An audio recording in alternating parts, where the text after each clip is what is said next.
These are sensible people, those who just raise their hands. Because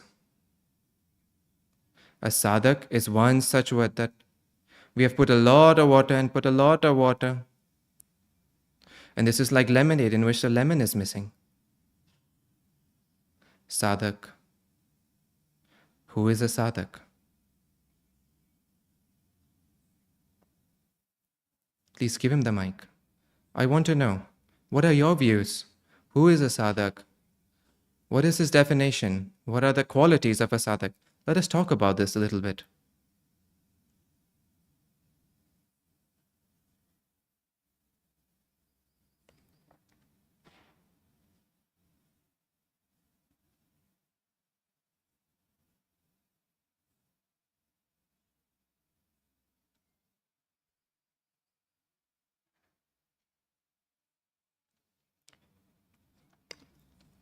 Nothing very long, just tell it in one line. What is a sadhak according to you?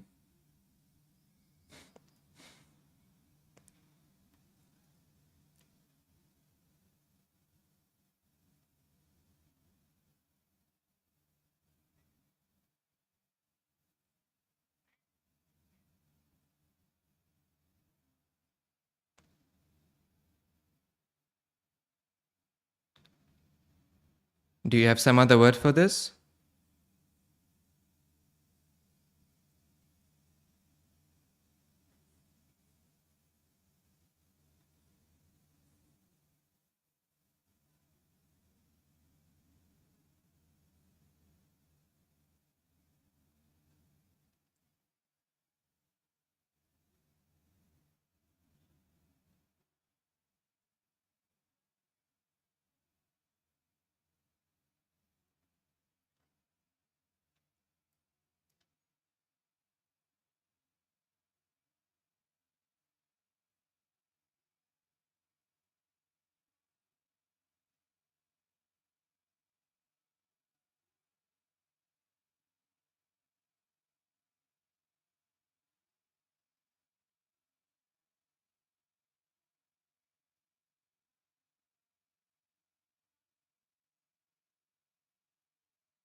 So tell me one more quality.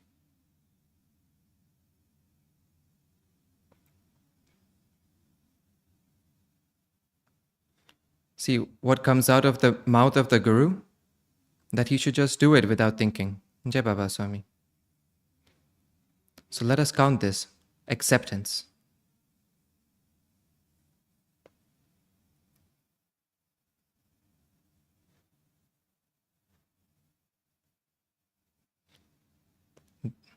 So continued.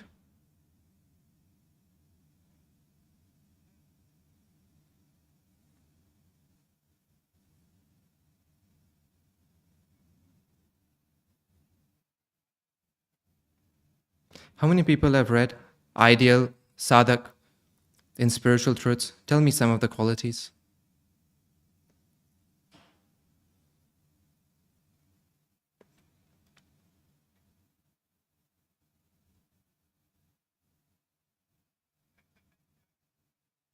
So that comes within acceptance. He completely follows. He remains continuous. He does his spiritual practice. He does his meditation.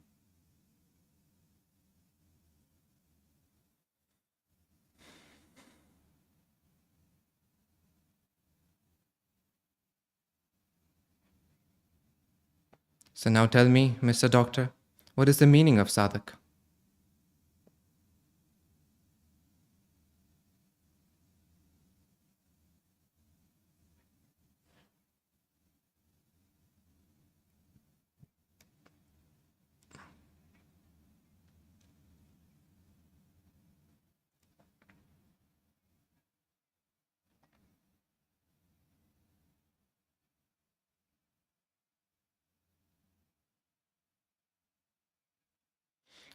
Perception, the way one looks at things.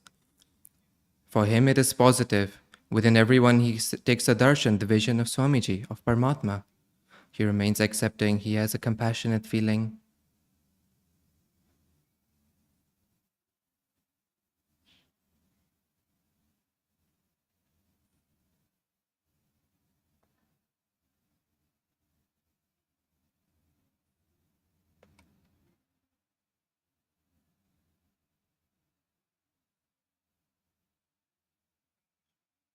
The one who has faith, belief.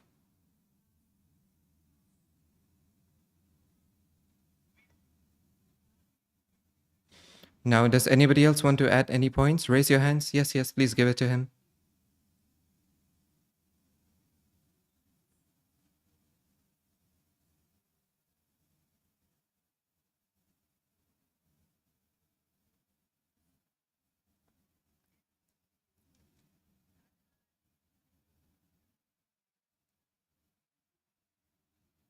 That is a very good point. That is a very good point. Please clap.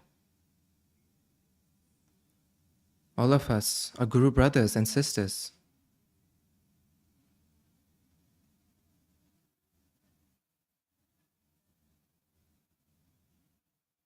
His chitta, his attention remains inwards.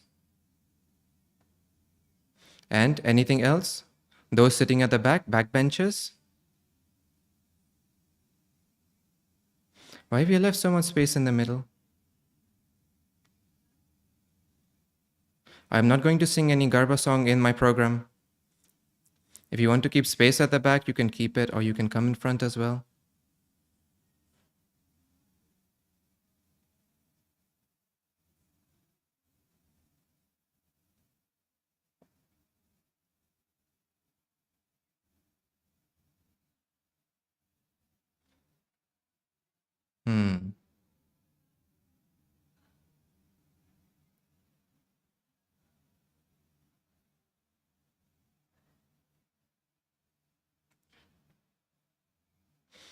That is why I wrote Samarpit, surrendered, even before you came. Okay, come, let us move on ahead. Within this, you can put a lot of qualities, as many qualities as you can put into God. You can put them into the sadhaks. All of those qualities that you count in God, you can count all of those qualities in a sadhak.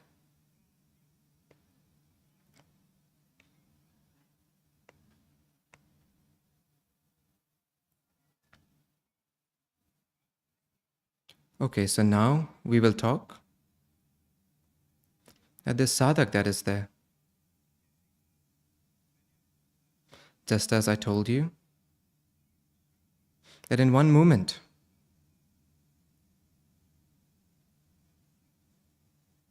the organization which has been there for 25 years, Swamiji gave the work for this organization to me in one moment. In one moment, I became the director. In one moment, the son of a businessman became that businessman who today has an office,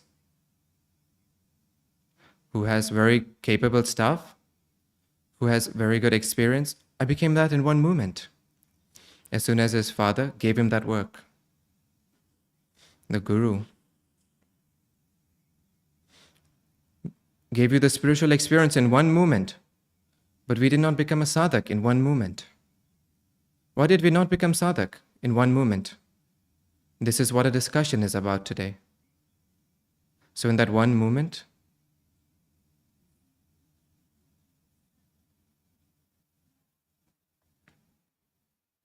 to be fully surrendered, of course, that is there.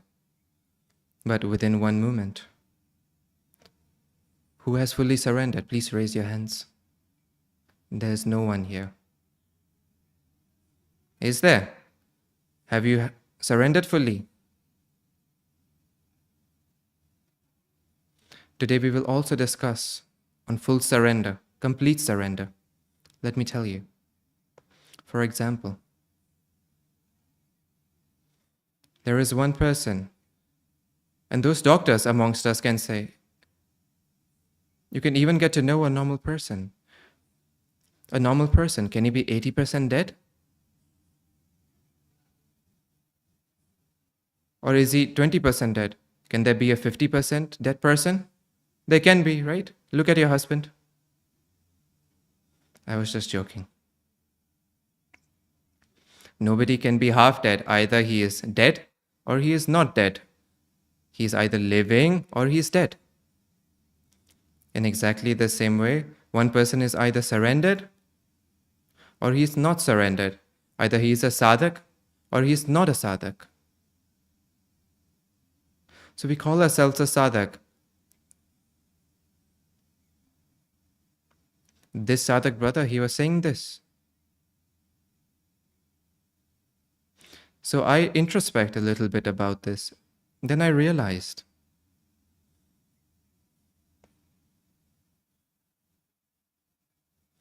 we have a set of problems that prevent us from becoming a sadhak. But if I say, rather than I say it, it would be better to get to know all of this from all of you. So tell me, what stops you from becoming a sadhak? You only have to say one word, okay? Any one of you can get up.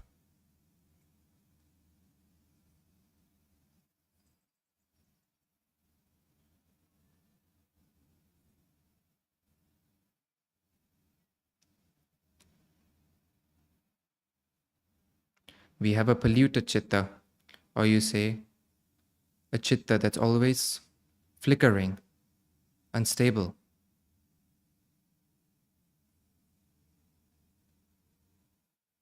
And second, apart from an unstable chitta, what else do we have that prevents us from surrendering? Yes, ego. That has become very heavy, huh? Tell me one such word that everyone can relate to. Everyone has ego. If not, one just cannot live.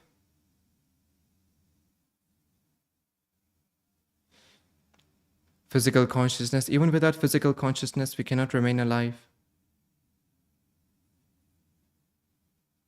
Everyone who are there, don't speak of books, speak about what is of you.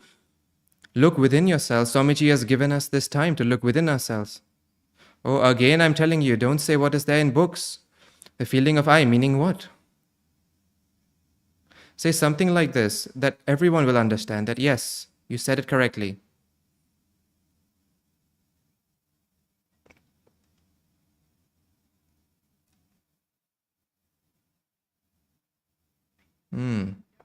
No, what stops us? Somebody said the feeling of I.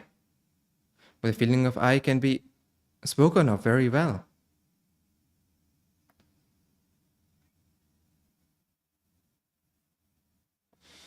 That is something we've already spoken about of the unstable chitta. Company.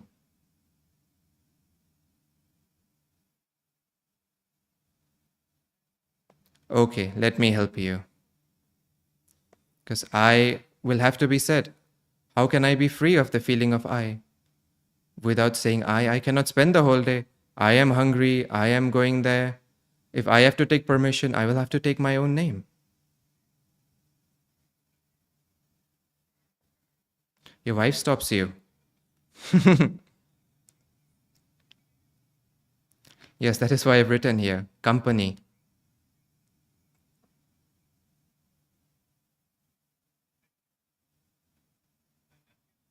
Apart from company, tell me.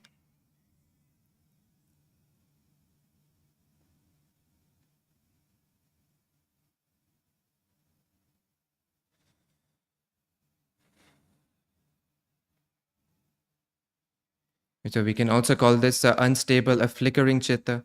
But since you said intellect, so I have written down mind. That is also a game of the mind. Illusion. We also count that under mind.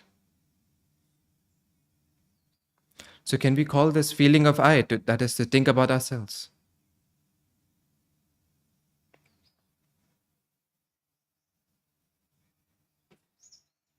So you are giving the answers to the earlier questions. This is a new question. Today's question is there any such thing that prevents us from being a sadhak?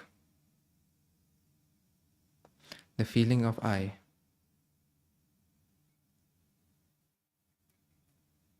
Expectations, yes.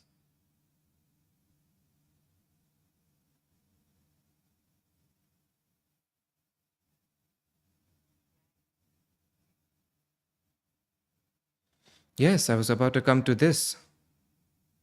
That we can call this feeling of I in this way, that our selfishness which is there, our dissatisfaction which is there. Swamiji says, right? Once you become satisfied, then you will not search for anything in the external world. Forget about Paramatma. You will not search for money.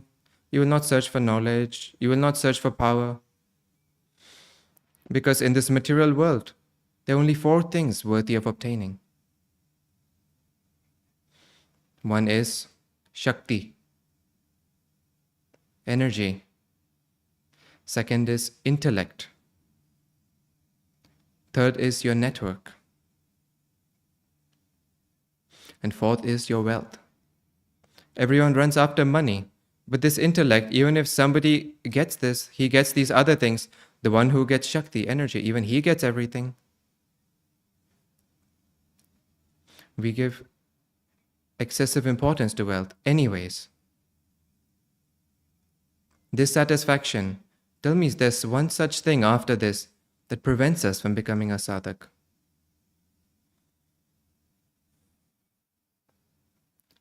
Belief. Responsibility. Responsibility is a game of our mind. How many responsibilities are there on Swamiji? Even he had to get his children married, even he had to get his children educated.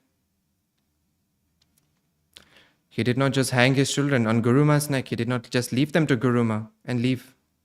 Swamiji has taken care.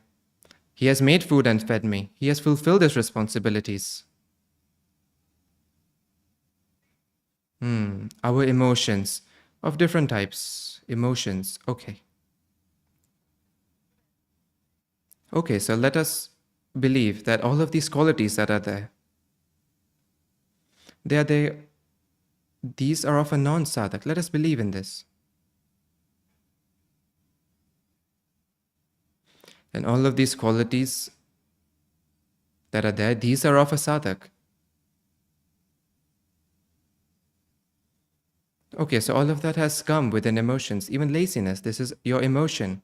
If you have control over your emotions, then you don't have laziness.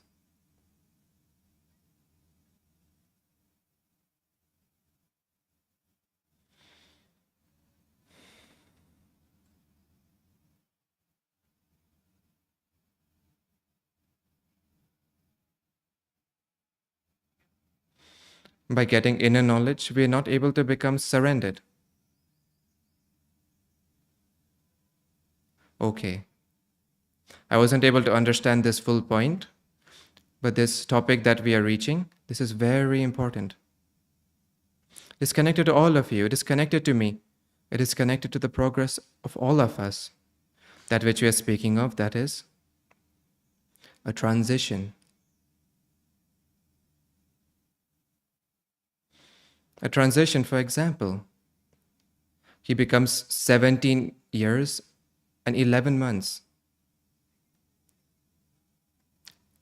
He's still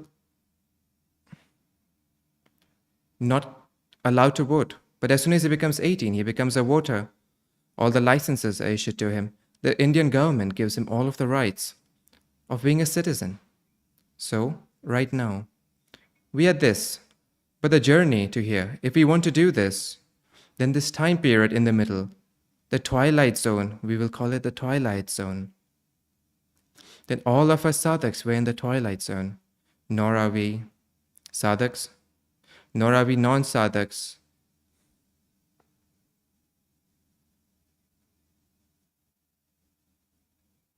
We are not fully non-sadhaks. We are not fully sadhaks either. We are in the middle. We're stuck in the middle. So this time of twilight that is there, within this time of twilight that is there, what should you do so that you can come here? This is what we are going to speak of today. How many of you people find this topic interesting? Raise your hands, please. Okay. If you're finding it interesting, then you will also have to participate in this. Now we will speak about this. That Swamiji had gone to the Himalayas. After going to the Himalayas,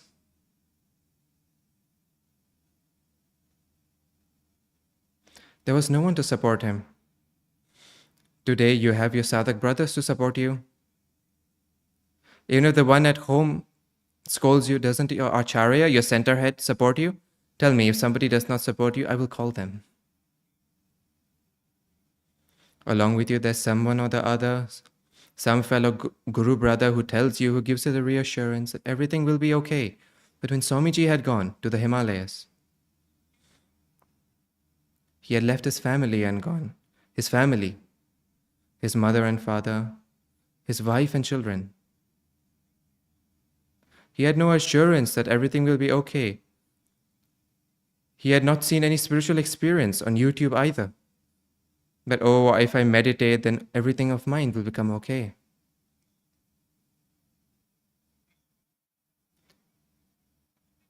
In order to create faith, he had nothing to create this. Only the voice within that he held on to, and he walked on the path. He had his wife.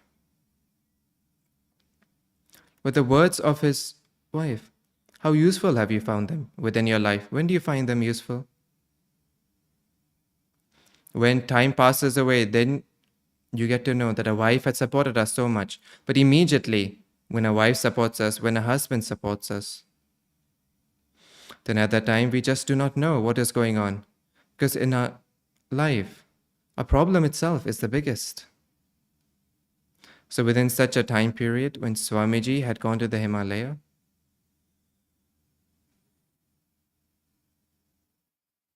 within the Himalayas, he learned meditation. He did not go to the Himalayas to do some photography. He went there to learn meditation. By learning meditation, he became authorized to teach meditation. And after teaching,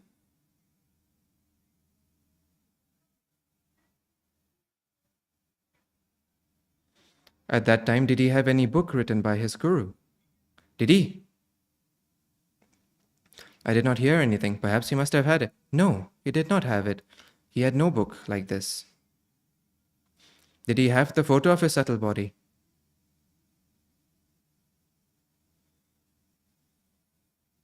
Did he have padukas? Or, like Lord Bharat, maybe he would have received padukas and brought them back. But his Guruji did not even have that much grace on him as Swamiji has on us.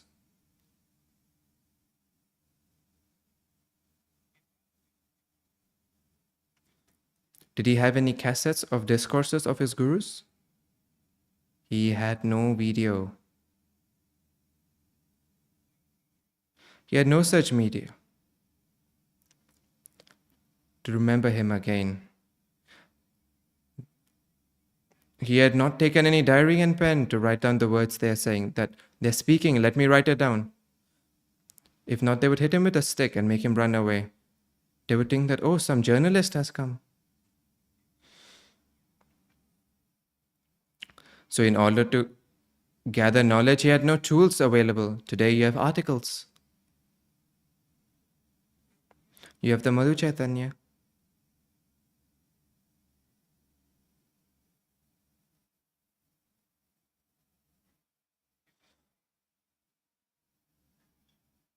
You have the ashram, where even if Swamiji kicks you out, you can still come. You have the center. You have a place to come back to. You have a place to come back to your Guru, a place of refuge. Anything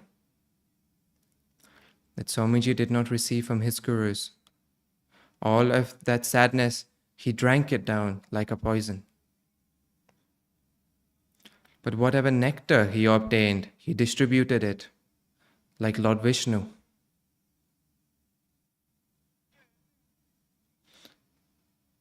So our Guruji is like this, our Swamiji is like this, who has given us all of these things. Us. Just as I told you, to that son of that businessman, he got his office. He got his staff. He got the experience of his father. He got everything. His son is now powerful, capable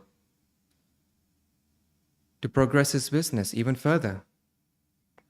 However, human intellect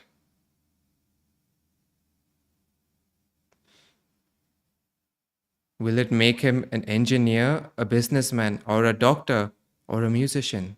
That is the human intellect. Even us, we are going through this very thing. And within this twilight period, all of the boons of Swamiji that are there, all of the gifts of Swamiji that are there, we just do not know how to use them. For example, if you tell a kindergarten child, use a calculator and show me, he will just hit it hard. But will he be able to use it? No, he just doesn't know what is the use of a calculator. If you give him a scale, then he will play with a scale. But he just does not know the use of a scale is to take measurements in exactly the same way. All of us Guru brothers, all of us Guru sisters, all of us who are there.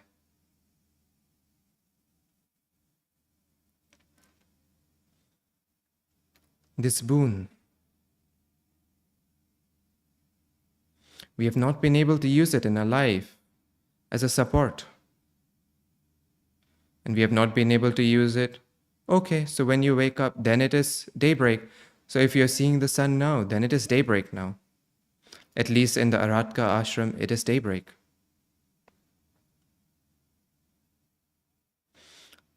So let us speak of books.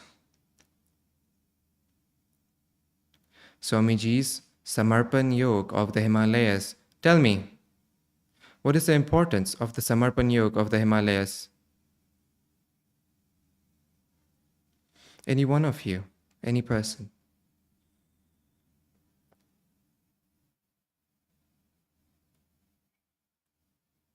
Tell it to me in one word, in one word.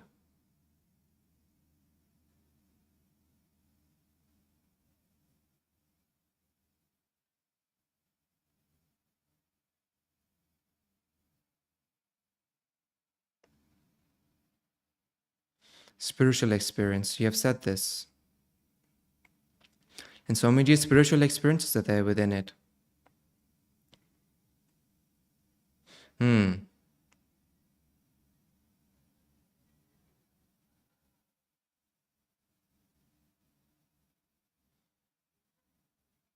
Okay, it is living. And?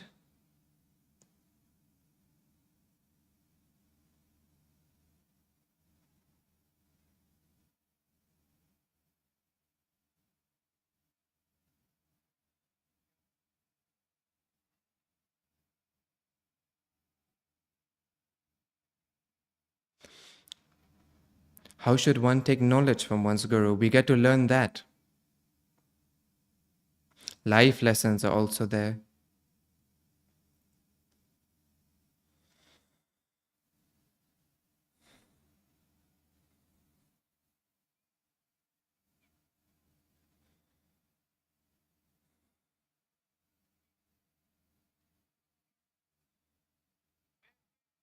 Let me tell you one thing.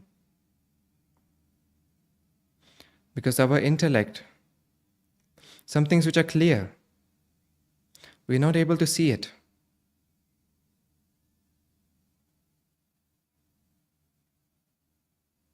And some things which are clearly spread all across the world, we understand them to be like this, and we see it in this light. What is the meaning of this? Let me tell you, we think that we will get life lessons from this.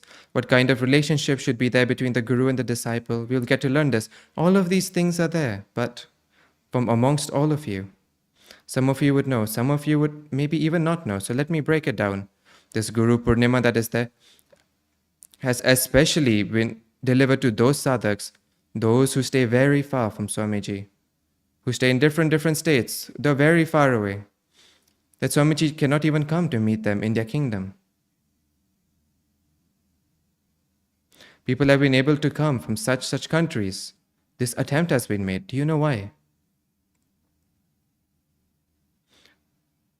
We can have hope from that person that very person, to give an answer to this question, that what is there in that book?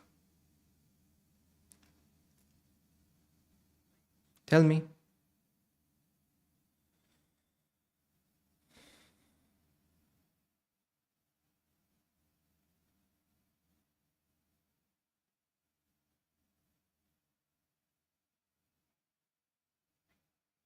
Okay, but tell it to me in one word. And ahead? Okay, so let me do one thing. Let me give a very easy clue. All of those people who would have heard Swamiji's discourses, they can tell me. Swamiji had said in his discourse on the topic of his sister. When his sister read Swamiji's book, what did she say?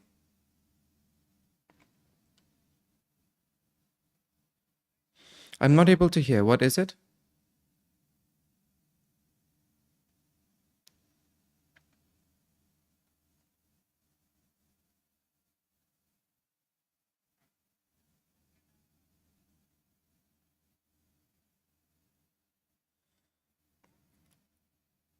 That you're traveling in the Himalayas, but do you not feel afraid? There was one more thing that was said.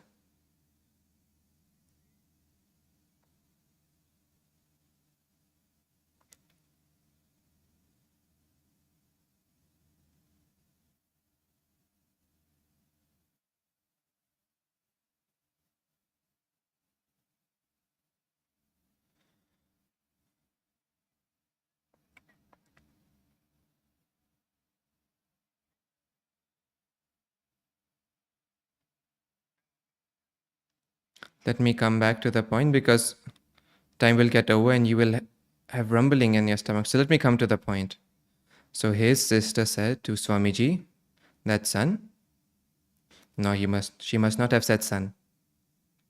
She said, it seems as if after reading this book that I am walking there with you. I'm roaming around there. I feel as if I'm with you. So if we explain this in one word, then proximity.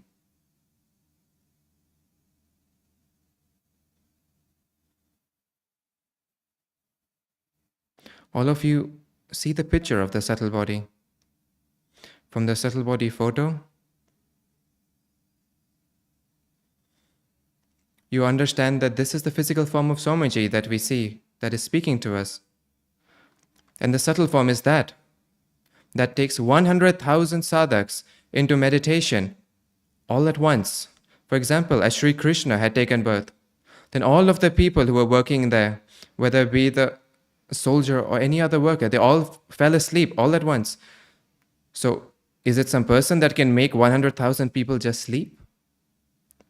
Our Guru. So, the subtle body, gives birth to that incident. But we cannot meet that subtle body that gives birth to that incident. But when along with Swamiji, you feel this book, you feel. You don't have to read it, you don't have to learn. You don't have to take a pencil and sit down to make markings. If you take a pencil and you have sat down with a Samarpan Yoga of the Himalayas, then you're disrespecting it. But if you take that book, then you're sitting in such a way that you are not even getting to know that are you sitting on the sofa? Are you sitting on the bed? Are you sitting on the floor? Are you sitting in the train? Are you sitting in the bus? Are you sitting in the plane? Where are you sitting? You even forget everything up until this point and understand that you are sitting in the proximity of Swamiji. So this proximity that is there.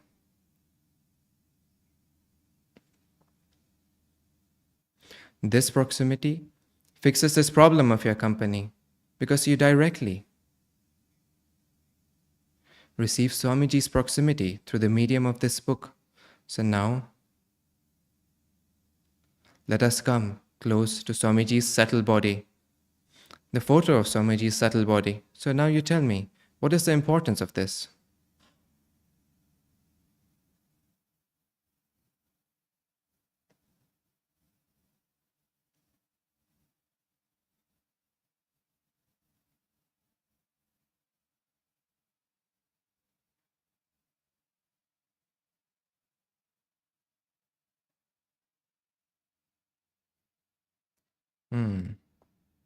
So, okay, so what is the use of the photo in our life of a sadhak?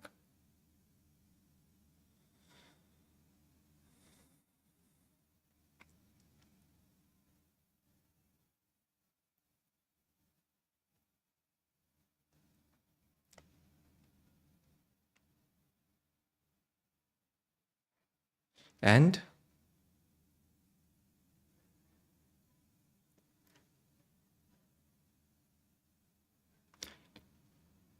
if you take the photo of the subtle body and you sit down and you look at it, try it a little bit. You have these small, small photos. There's a need to do this as a practice. And you can do this practice when you are of a completely empty mind.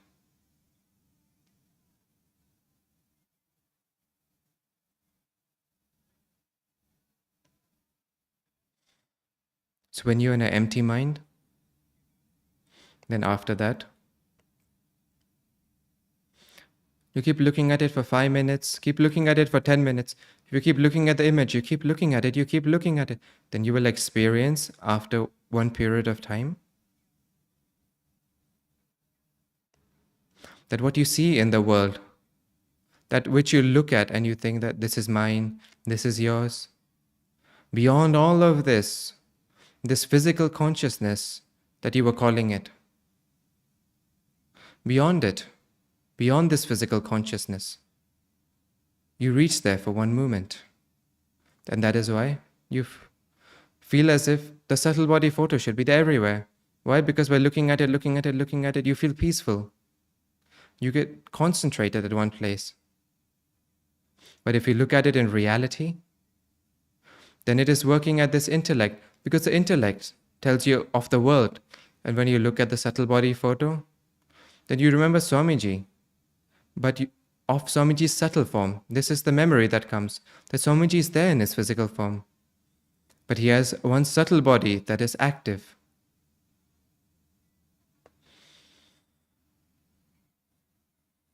His videos and photos, audios, you all listen to all of them. When you listen to his audios and his videos, then Swamiji has very often said it many times that if you are not able to go into meditation,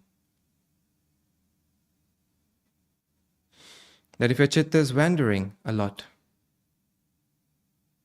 then you listen to a discourse. You listen to a discourse until you stop listening to the discourse, but you have not gone into sleep. Some people are there. They start to listen to a discourse and the snoring starts.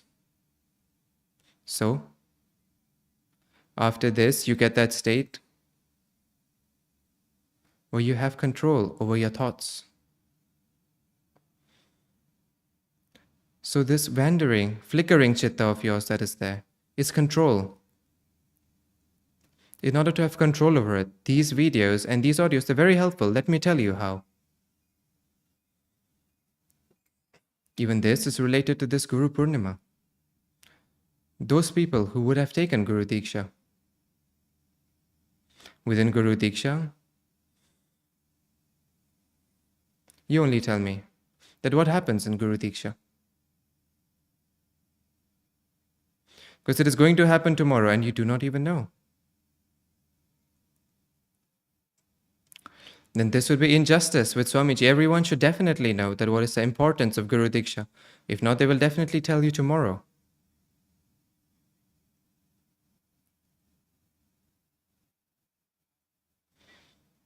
Okay, so what can you add to this?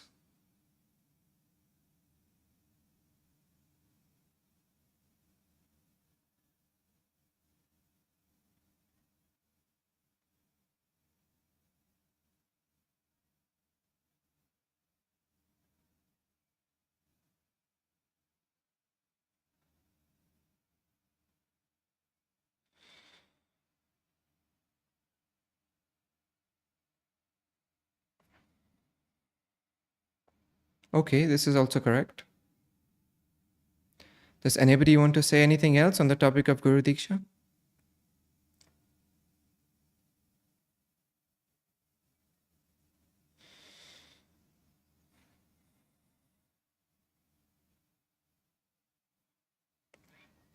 Okay, that is also a correct point.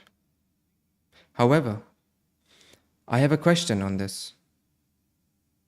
Swamiji, in a Mahashibir, he gives you self realization.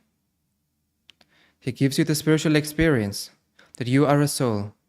And because of this very reason, you're having inner bliss. That you're getting bliss, but not from outside. Nobody has given you a promotion. No, your daughter has not gotten married. Nothing has happened. It is just that you meditated in the Mahashibir, you came, and you felt very good. There's no reason that you're feeling good.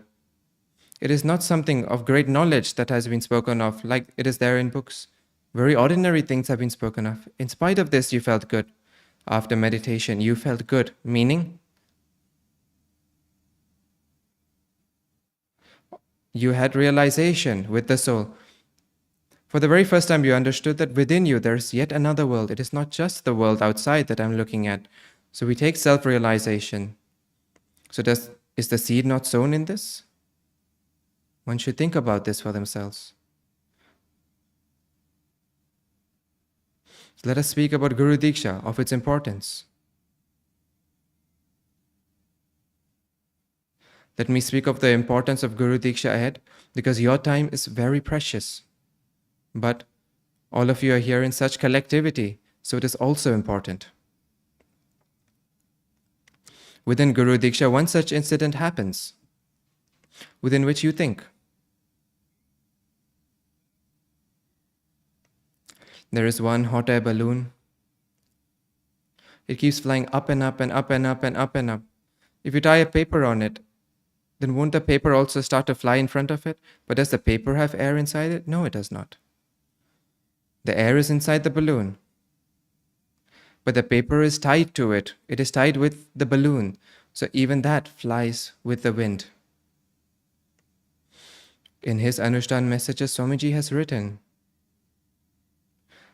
that if your surrender is complete towards me, and I have no problem, so you should also not have any problem. I am getting spiritual experiences, so you should also have spiritual experiences. And if I have obtained liberation, moksha, then even you have obtained liberation. Within Guru Diksha, Swamiji, and you, a relationship is formed like a bond. And then the Guru, in whichever direction he's moving in, automatically you reach in that direction. It is just that imagine you're in a lift. If the lift is going up and you're inside the lift, you will definitely go up.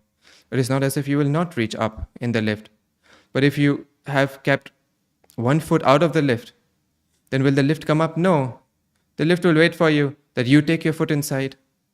Why have you kept your foot outside? You think that no, I also want to bring my neighbor. No, I also want to bring my daughter. I also want to bring my children. I also want to bring my grandfather. I also want to bring my husband. I want to bring all of my people. I am connected to some great work. Oh dear, you join yourself. You yourself sit in the lift. The next lift will keep coming. It will keep bringing everyone. By looking at you going in the lift, even your neighbors will come, even your daughter will come, even your husband will come. Everyone will come when they see that which place are you standing at and where are they still sitting at. This much of a difference between you and those whom you love. If that happens between the two, they themselves will be able to see vast transformation. They will feel good sitting in your proximity. They will start to get spiritual experiences. So just like that, you, when you listen to Swamiji's discourses, then after listening to Swamiji's discourses, your soul that has obtained Guru Diksha, just by listening to Swamiji's voice, just by listening to Guru Mauli's voice, it gets to know of my Guru, of my soul. This is the voice. It is the voice of my soul's mother. And immediately the soul, she starts to take her own inner feeling. The inner soul feeling starts to increase. This is why very often we listen to religious stories, we listen to many stories on YouTube channels. Listen. By listening, your knowledge will definitely increase, but your soul feeling will increase when you listen to Swamiji's discourses, because your soul's mother, just as there's a mother, by listening to her son's voice, she recognizes in such a great crowd, where would my child be? In exactly the same way, the child also recognizes by listening to his mother's voice, where is my mother? So in exactly this way, your soul, immediately it starts to feel good when you listen to Swamiji's discourses. This is why this has an importance. It takes your chitta towards the inside. Swamiji's discourse is helpful to you. And next is the ashram and the centers. I will come to this point at the very end, because some people, their cars are stuck at this place. So the ashram and center, these are such places. And Guru Ma spoke about this topic today. Can somebody repeat and say it again? What message did Guru Ma give on the topic of the centers, so that I get to know, were we listening or were we sleeping?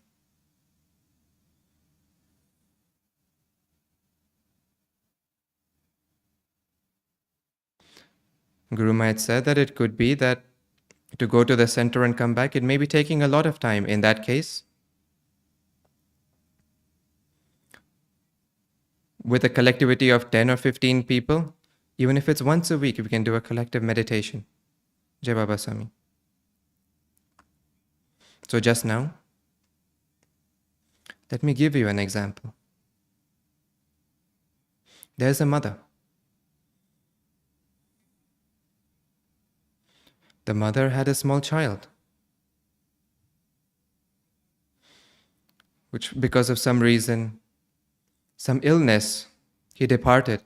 So that small child is not there in the mother's life. So the mother is very sad. So for that sad mother, her younger brother, he brings her a doll, just like the child. The doll cries just the same way, and if you give it a bottle of milk, chup chup chup, it makes this noise. It's just like a robot. If you look at it, it's just like a child, and if you feel, it will feel just like a child. Even its voice is like that of the child. Even its eyes move, and if they move like a child. They look at you. You touch its hands, and then they move in a vibrant way. If you touch its head, then it looks at you lovingly. There's such a doll. If the mother is playing with that doll, she's thinking of it as a child and rearing it. Her husband looks at it. The husband sees. Then will he feel happy or will he feel sad? Because the mother was overflowing with sadness. Now she has gotten a child. But that child is a doll. A doll. It is not living. It is a doll. So no matter how much she nurtures it, how much she feeds it milk, the child is never going to bloom. The child is never going to fall ill. Only its battery will get over. That is it. Online center and real center, this is the difference. Online center is that child, that doll, that can be seen, that can be felt. There's everything. But life is not present in it. No matter how many online meditations you do, no matter how much you put it on and do it, in the era of Corona, it is okay. Then at that time, we gave you the small child in your hands. But now you have the real child in your hands. You're leaving the real child. And if you're playing with the doll, then what can we say for this? Because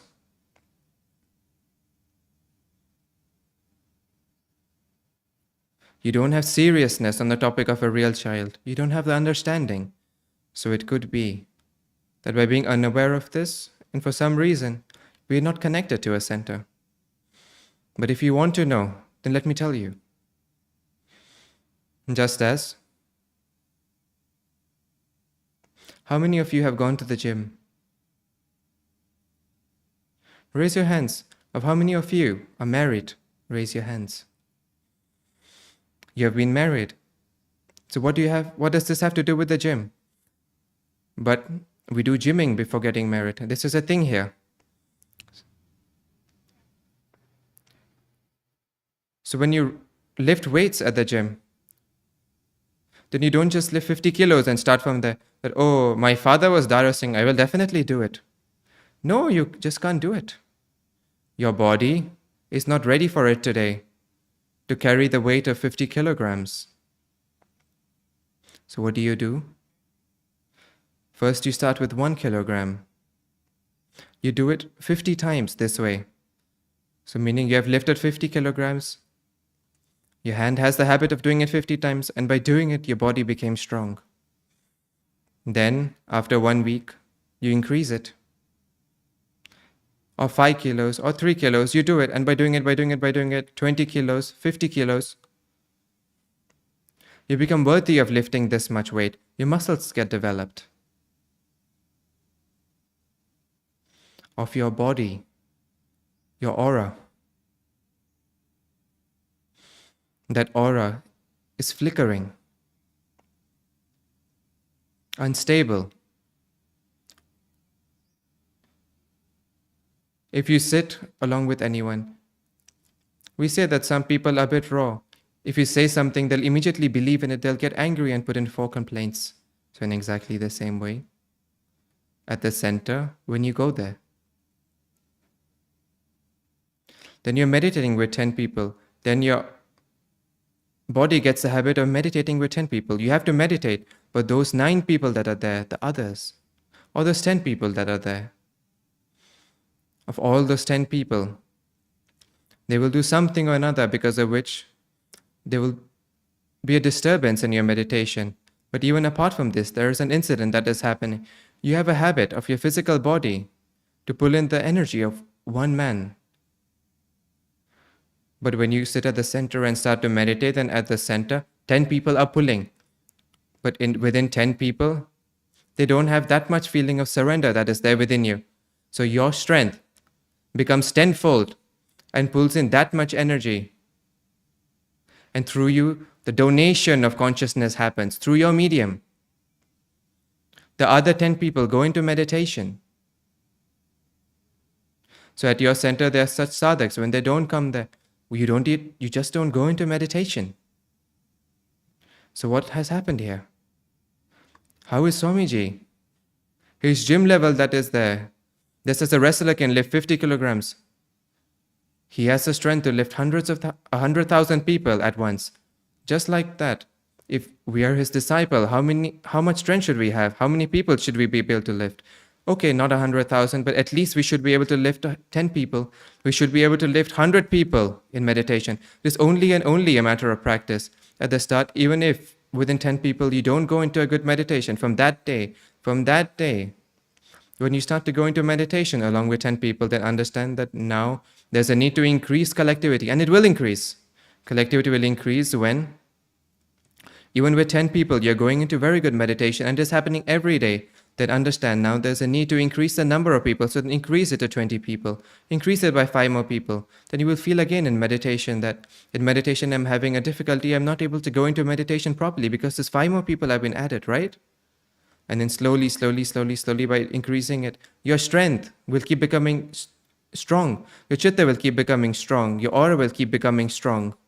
And within your proximity, 25 people, 50 people, even if they come, you will not move. You will have the benefit of this in your own office if you're a doctor. Then there's tremendous stress. There's a surgery for so many hours that is going on. Everyone is going mad. This patient will die. Who will take the responsibility for him? Such a dangerous situation is going on. Even in the middle of this, you will not move. If you're in the corporate world, in an office, at a dangerous level, sales are going on and some problems are coming. Even then, you will remain peaceful. You will be able to make the other 50 people peaceful within your aura. They will come within your aura. You will not go within their aura. What Swamiji speaks of, this is this very thing. But when will this happen? When you will go to the center. When you will go there regularly. When you will do gymming. This is your gym. But it is a gym of your soul. Soul gym. So you have to go to the soul gem. You have to make your chitta, your aura powerful, so that you will be able to lift even 100,000 people. Because you can have the strength to lift 100,000 people. Swamiji says, right, if I can become, you can also become. You only and only have a need to become surrendered. So in this way, the centers that are there, those centers, they make us strong. Our emotions, our expectations, it does work on all of these things. The articles that are there of Madhu Chaitanya, these articles of Swamiji, how many people read them? Please raise your hands. How many people have subscribed to Madhu Chaitanya? Please raise your hands. Those who have not done so, they should do it, please. I will tell you why, but later. When you read Swamiji's articles, when you read the Anubhutis, the spiritual experiences of sadhaks, then a surprise is awakened within you. That even I want to see this incident within my own life. How must these incidents be? And from that surprise, you give an invitation to the Guru energies. And that invitation happens in the form of a prayer, but you have not made that prayer. It happens automatically through the prayer. When you listen to some writing about Swamiji, some spiritual experiences, and you think, Swamiji is speaking from his heart, I wish such a change would come within me. You think of this within your own mind. And from this within you, an unprecedented change comes. So in this way,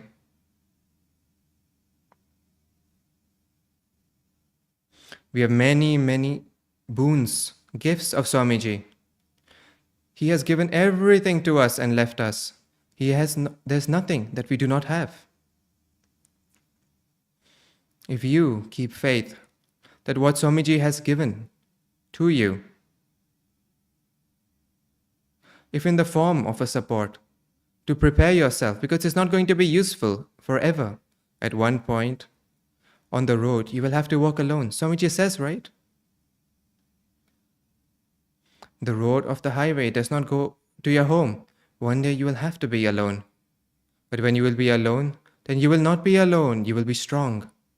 Today, the loneliness that is there, that makes us feel that we have no support. But that day, when we will have to die alone, we are at the deathbed. Near us, people are there, they are seeing that we are laughing, blooming. In the middle of them, we are getting up. We are sitting down. But we know the day of our death. We know where we have to go. We will be able to see it. We will feel it. And that day,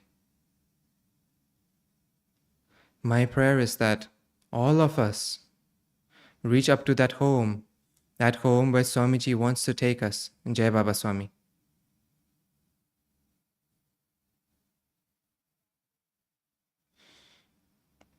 So now if you have questions of any type, then as per my power, I will make an attempt to give an answer to them.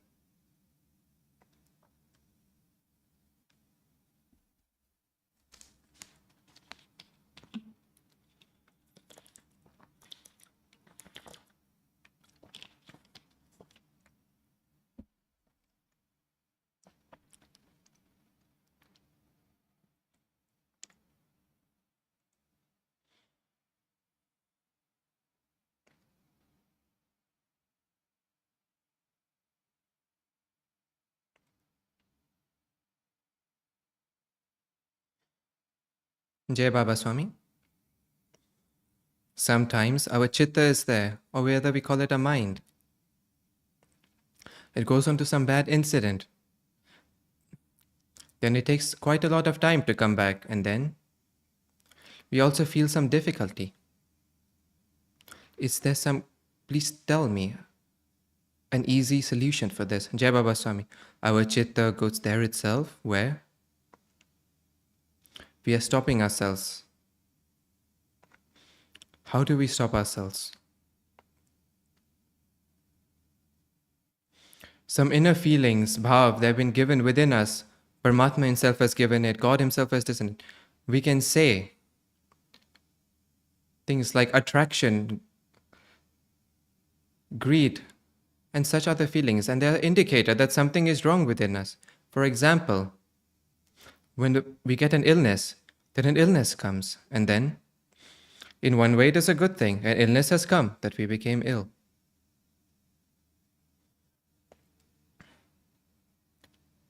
If our body temperature does not increase, we will not even get to know that there's a difficulty within our body. If the body does not show us at all, we just die immediately. Then we will abuse Paramatma. Oh, we just immediately died. We didn't even get to know what happened. But the body, somewhere or another, it gives you some problem. It gives you a feeling. Then we get a feeling that there's a need to fix that feeling. The Vedas have been created from this word. So when we're having a difficulty, a chitta is going somewhere, then what is necessary is that we should not take a chitta out of that place. A moh, our attraction that is there, that we have taken on. Imagine that you have some secret, because of which you're in fear, that if somebody gets to know this, that if somebody sees my mark sheet, then I will be defamed. So like this, if you have hidden your mark sheet, then by hiding your mark sheet, you keep your fear under control for some time. By hiding a report card, you keep it under control for some time, that if anybody gets to know about my illness, they will think, I'm such a bad sadhak. But your report card, when you kept it in front of the Guru, there are 4 such places where one should say everything. One is your lawyer. In front of your lawyer, don't hide anything. The second is your doctor. In front of him, definitely, one should not hide anything. Even if you have to become naked. And the third is our Guru, from whom we should not hide anything. We should tell our Guru everything. And the fourth is our mother and father. From our parents, even if you hide it, even then they have raised you, they know. But they have this sadness that this poor one, he is not telling me anything. But if you tell them, even if they cannot help you, but if they get to know your sadness, then they can at least pray for you. At least one day they will get the assurance that he is in this sadness. If not, they will feel that, oh poor, I hope he does not commit suicide. They remain in tension. That is why in these 4 places, say everything, that no problem should come. So you have to take your chitta out. But then we will have to have a surrender somewhere. Then it will go away. It is a moha, an attraction, an endearment, and it is not there forever. Everything, one day or another, it is definitely going to come to an end. Even that time is definitely going to come to an end. So let it pass away quickly. If you're feeling fear, then destroy it early. So now this time of twilight is becoming very beautiful. How many people have toured the ashram? So it is my prayer to those people that all of you give the darshan of the ashram, the vision of the ashram to those people who have not taken it. As a family, take the tour of this ashram and come back. Walk as much as you can. This ashram is yours, but you don't know about its vastness. If you see its vastness, then you will be able to understand that how many possibilities are hidden within this. And on this topic of possibilities, some imagination or another, some curiosity or another will come to you. So then you share that with us. Thank you. Jai Baba Swami. Jai Atmeshwar.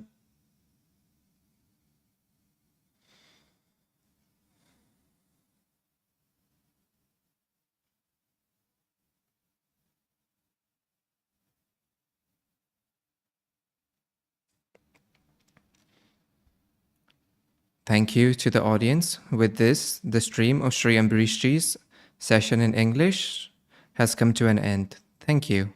Jai Baba Swami.